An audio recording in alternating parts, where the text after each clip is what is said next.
whom Allah blessed with children, whom Allah blessed with wealth,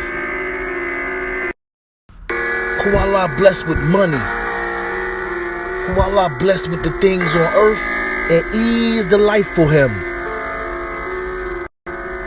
Allah made life easy for him. Whom Allah blessed with riches, wealth, land, and he wanted more. He thought he deserved more. Allah says he thought he deserved more. This is the story of Walid ibn al-Mughirah.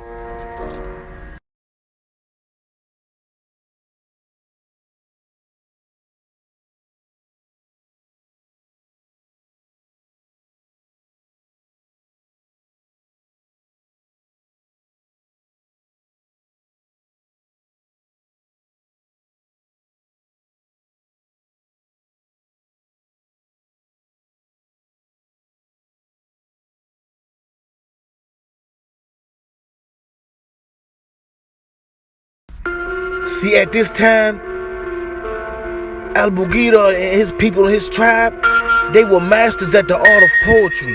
They were masters at the art of poems. They were masters at the Arabic language. They didn't think anything could come and surpass that. He was one of the highest chiefs and judges amongst poetry competitions. They were masters at poetry. And when they heard the Quran, it blew them away. It blew them away. It blew them away so much that they didn't even want to deal with all this stuff because they didn't want it to surpass what they had going on. They didn't want it to surpass the poetry that they had going on. They didn't want it to surpass the kingdom that they had going on. This was his pride. This was his arrogance. He was so infatuated with the life of this world, he didn't want to listen to the Quran. Well, his father is Al-Walid ibn al-Mughirah. Okay, so Al-Walid ibn al-Mughirah. Al-Walid ibn al-Mughirah is the senior of the Banu Makhzum. And once the Prophet was reciting the Quran in Mecca, in front of the Kaaba, and Al-Walid managed to listen uninterrupted for the first time. Because before this, they're drowning out the voices. For the first time, Al-Walid listens to the Quran and he's mesmerized. He stops in his tracks. The Prophet finishes. And he goes away a changed man. And he mutters something that spread in the people of Mecca. The people of Mecca were few. Anybody says something, everything surpasses everything I've heard, and nothing can surpass it. He's describing the Quran as a pagan. I've never heard anything like this, neither from the kalam of ins nor min kalam al-jinn. The people panicked. Our poet is admitting defeat in one instance? Just one recitation, and this is his. So the news spread everywhere, right? Walid ibn al-Mughirah said he ain't never heard nothing so beautiful. He said he never heard nothing so beautiful. He was shocked. They said his hair stood up on his head, his hairs on his beard, like he had goosebumps. He was shocked. And it resonated in his soul, and there was nothing he could do about it. The only thing he could do about it was turn away. See, Allah gives you this option in the physical world. He gives you the option to turn away. And when you know this in your heart, and you know this in your soul, and you know this in your mind, and you still turn away, Allah said he will cast them into Sakara. And what is Sakara? One of the lowest depths of hell. For people who want to turn away, for people who want to reject, for people who want to act like that with Allah, and He created you. He created you, and this is how you act. But back to Al-Mughirah. Be the masters of language. So what happened? Allah revealed the Quran so eloquent that it stumped all of their poets. Al-Walid ibn al-Mughirah, the first time he heard the Quran, he's in a daze for 3 days. He doesn't know how to communicate. Abu Jahl has to go and calm him down. And Al-Walid says, Wallahi, you know, I am the most knowledgeable of poetry. Hatta shi'r al-jinn, he goes, even the poetry of the jinn, I have mastered it. But what I have just heard, I don't know what to say. I don't know what to say. So you know what Ibn al-Mughirah issue was?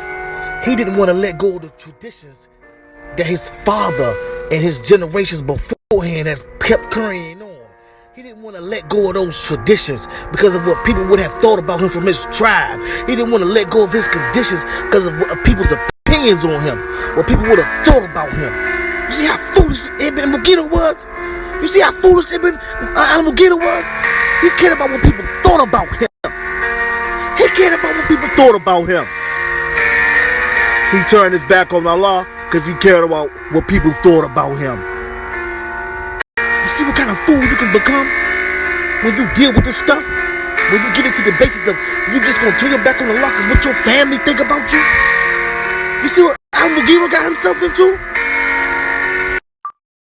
According to the consensus of exegetes, the following verses were revealed about Walid bin Mughirah, the father of Khalid bin Walid. He heard the Quran, he praised the Quran, and yet he continued to reject it. Leave me with the one I created alone, and to whom I granted extensive wealth, and children present with him, and spread everything before him, easing his life. Then he desires that I should add more. No, indeed, he has been toward our verses obstinate. I will cover him with arduous torment. Indeed, he thought and deliberated. So may he be destroyed for how he deliberated.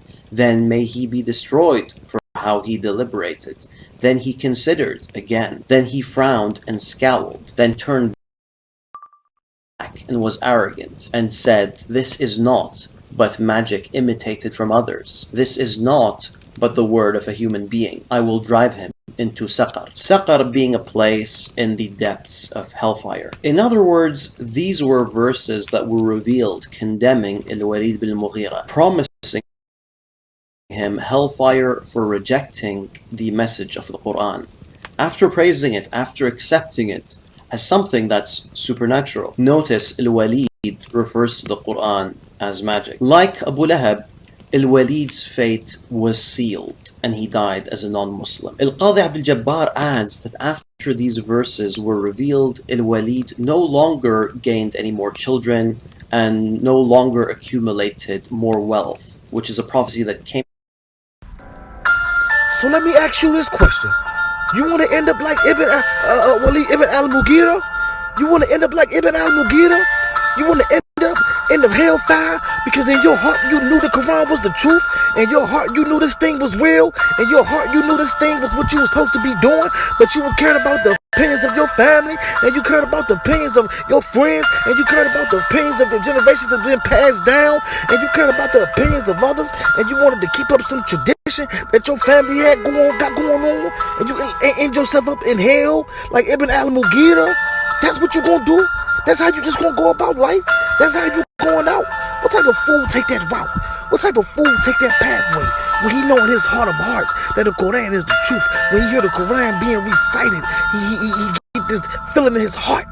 He get this feeling in his heart and his gut, and there's nothing he can do about it. There's nothing he can do about it. He can't get this thing out of his psychic. He can't get it out of his. It was narrated that Ibn al-Mughirah went missing for 3 days after he heard the Quran because he was so astonished by it. He said that brother was gone missing for 3 days. He couldn't believe what he just heard. He couldn't get over the recitation.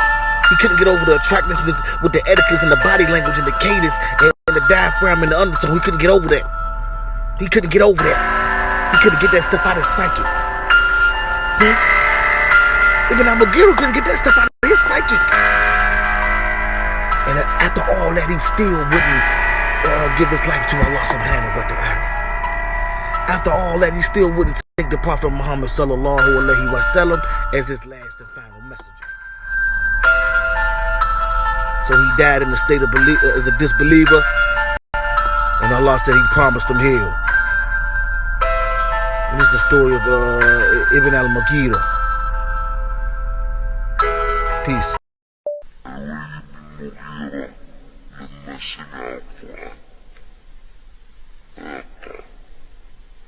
وإن